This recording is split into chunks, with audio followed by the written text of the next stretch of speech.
Battery চালিত রিক্সা নিয়ে মধ্যবিত্তের একটা অহেতুক্কুর করে নিয়ে আসছে।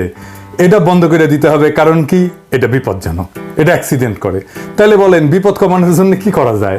আমাদের দেশে কি ক্রিয়েটিভ ইঞ্জিনিয়ারের অভাব আছে যে এইটাকে তুলনামূলক নিরাপদ যানে রূপান্তরিত করতে পারবে?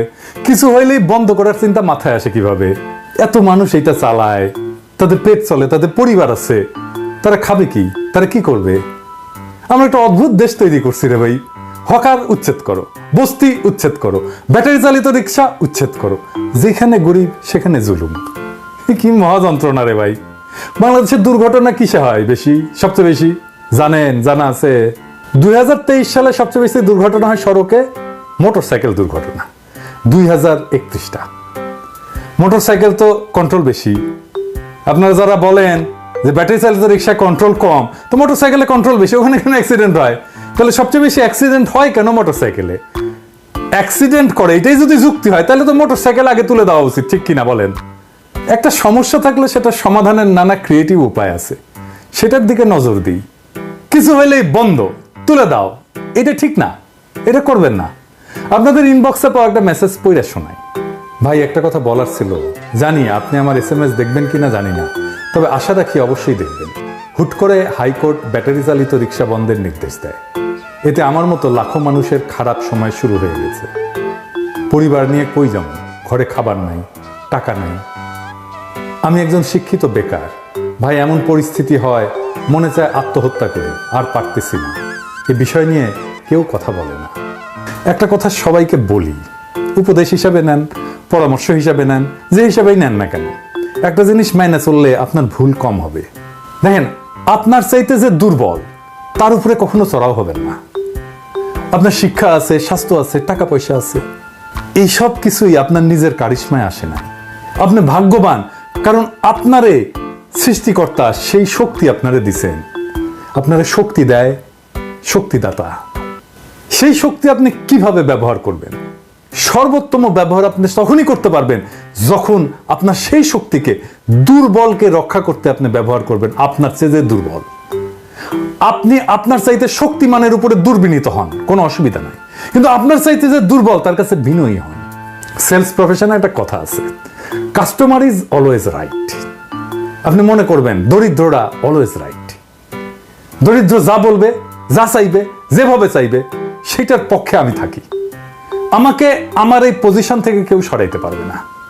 আমরা কি আসলে জানি বাংলাদেশের দরিদ্র মানুষেরা আসলে কিভাবে থাকে, কি খায়, তাদের জীবন কেমন? আসেন একটু শুনি।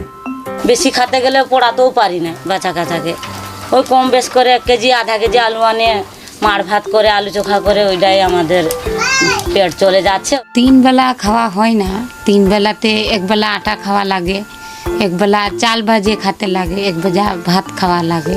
আলু আছে, ডাল আছে, 12 জাতের সবজি আছে, এটা দিয়ে পাক করি। মাংস টাংস খাওয়া হয় না। কিস্তিওয়ালা যখন আমরা 10,000 তুলি, তবে না খাইও কিন্তু 10,000 টাকা সপ্তাহের বোঝে কত কিস্তি আসে, যেটা দিতে হয়। সিলেটের চা শ্রমিকেরা, এই মানুষেরা যখন শুধু বেঁচে থাকার জন্য লড়াই করতেছে, তাদের জন্য রাষ্ট্র বা সমাজ কিছুই করে না। তাদের উপার্জনের উপায়কে কেড়ে নেওয়ার কোনো নৈতিক অধিকার কারো আছে? হাইকোর্টের আছে? নাই। আরে চা বাগানের মালিকদের বলি, ভাই, আপনারা একটা জবর কিসিমের মানুষ রে ভাই। এইভাবে শ্রমিকদের শোষণ করেন, 3 বেলা খাওয়ার মতো উপার্জন তারা করতে পারে না। ভাই, আপনাদের কপাল ভালো আমি দেশে নাই। দেশে থাকলে আপনার ওই চা বাগান কেড়ে নিতাম, কেড়ে নিয়ে শ্রমিকদের বিলাই দিতাম। এখনো সময় আছে, এইদিকে নজর দেন। কিভাবে করবেন? সরকারের সাথে আলাপ করেন, শ্রম মন্ত্রণালয়ের সাথে আলাপ করেন। এই জিনিস চলবে না, বলে দিলাম কলে।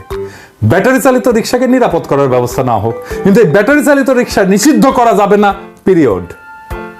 এবার আসেন আমরা একটা দারুণ আইডিয়া নিয়ে কথা বলি। বিপ্লবকে কিভাবে আমরা সারা দুনিয়াতে ছড়াই দিতে পারবো, বাংলাদেশকে কিভাবে একটা রিব্র্যান্ডিং করতে পারবো এই বিপ্লবের ওসিলায়।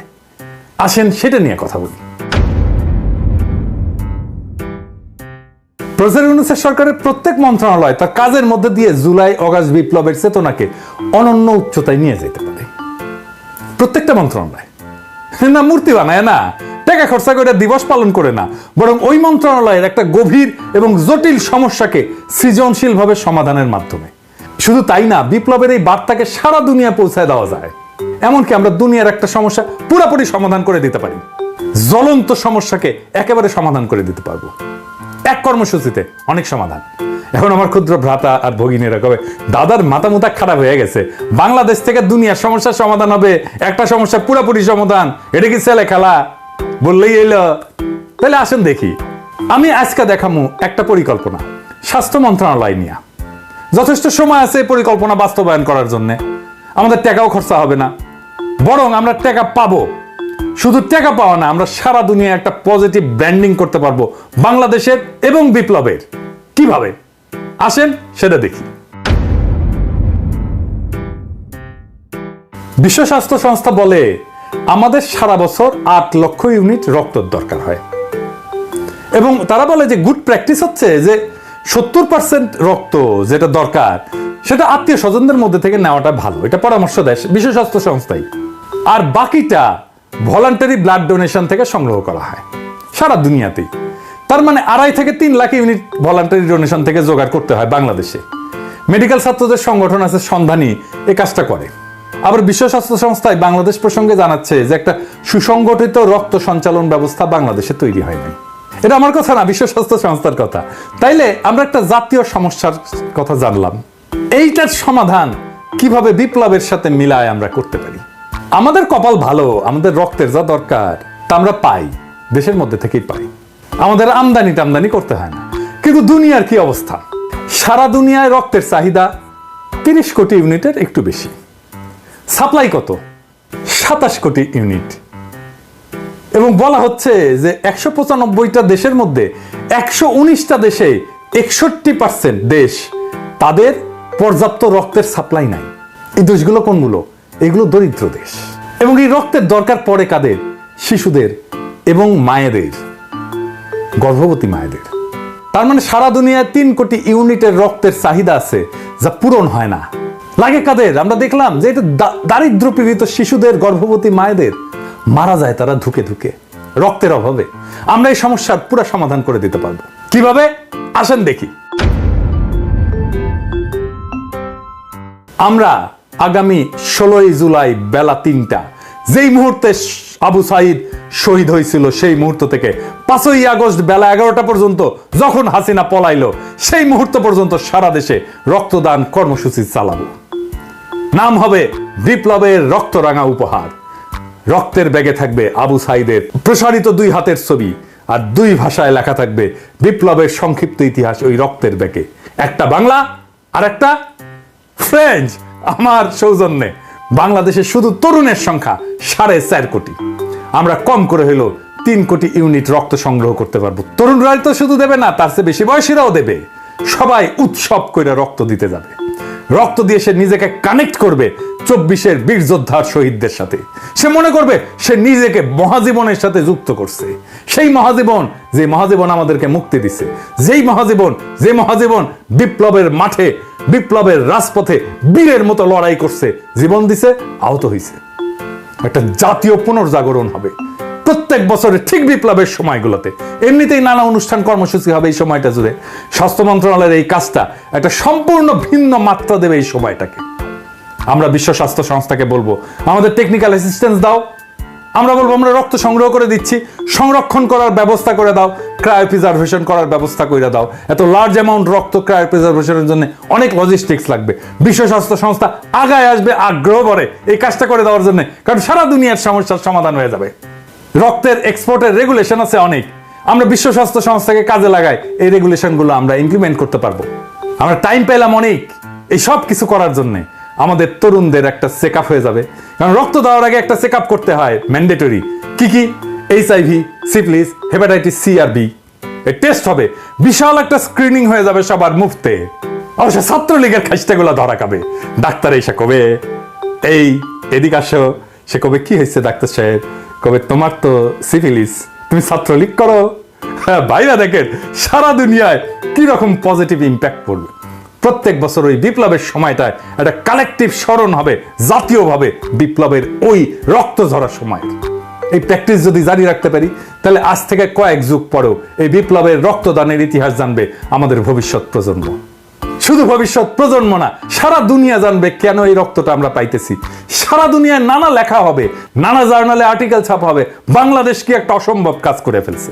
যেই কাজ বিশ্ব স্বাস্থ্য সংস্থা সারা দুনিয়া করতে পারে নাই, আমরা সেটা সম্ভব করে দিছি 1 বছরের মধ্যে। কাজটা স্বাস্থ্য মন্ত্রণালয়ের, কিন্তু বিপ্লবকে স্বাস্থ্য মন্ত্রণালয় তার রেগুলার কাজের সাথে একটা ক্রিয়েটিভ ইনপুট দিয়া একটা বৈশ্বিক সমস্যার সমাধান করে ফেলতে পারবে। সারা দুনিয়াতে বাংলাদেশের পজিটিভ ব্র্যান্ডিং করতে পারবেন স্বাস্থ্য ক্ষেত্রে। শুধু স্বাস্থ্য ক্ষেত্রে না, সারা দুনিয়ায় ছড়ায় যাবে। এটা পত্রিকায় ফিচার লেখা হবে। সারা দুনিয়ার একটা বড় সমস্যার সমাধান করে দিতে পারলে সেটা নিয়ে পত্রিকায়, সারা দুনিয়ার আন্তর্জাতিক পত্রিকায় ফিচার লেখা হবে। সব মন্ত্রণালয়ে এরকম ক্রিয়েটিভ কাজ করা যায়। এই কাজটা যত ক্রিয়েটিভই হোক না কেন, এটা স্বাস্থ্য মন্ত্রণালয় করবে? আমার অনুমান করবে না। 2টা কারণে। যে কোনো ক্রিয়েটিভ পরিকল্পনা তাকেই করতে হয় যে মন্ত্রণালয়কে লিড করে। স্বপ্ন দেখতে হয় লিডারকে, প্যাশন নিয়ে তার ড্রিমকে রিয়ালাইজ করতে হয় তাকেই, লিডারকে। করতে পারলে এই পরিকল্পনা বাস্তবায়ন করলে ভালো, আমি তো খুশি, আপনারাও খুশি। না করলেও অসুবিধা নাই। আমার ক্ষুদ্র ভ্রাতা আর ভগিনীরা দেখলো, ওইটাই আমার লাভ। তারা শিখলো আউট অফ দ্য বক্স চিন্তা কইরা কিভাবে দারুণ সব পরিকল্পনা করা যায়। আমার ক্ষুদ্র ভ্রাতা আর ভগিনীদের মধ্যে কেউ কেউ যখন ভবিষ্যৎ বাংলাদেশের কাণ্ডারি হবে, সেই দিন তারা হয়তো আমার এই আজকের এপিসোডের কথা স্মরণ কইরা দারুণ দারুণ সব পরিকল্পনা করবে। সেই দিন হয়তো আমি থাকবো না, কিন্তু ওই পরিকল্পনার মধ্যেই থাকবে আমার আজকের চিন্তা। ওইটাই আমার অমরত্ব, ওইটাই আমার কালেকটিভ মেমোরিতে বেঁচে থাকা।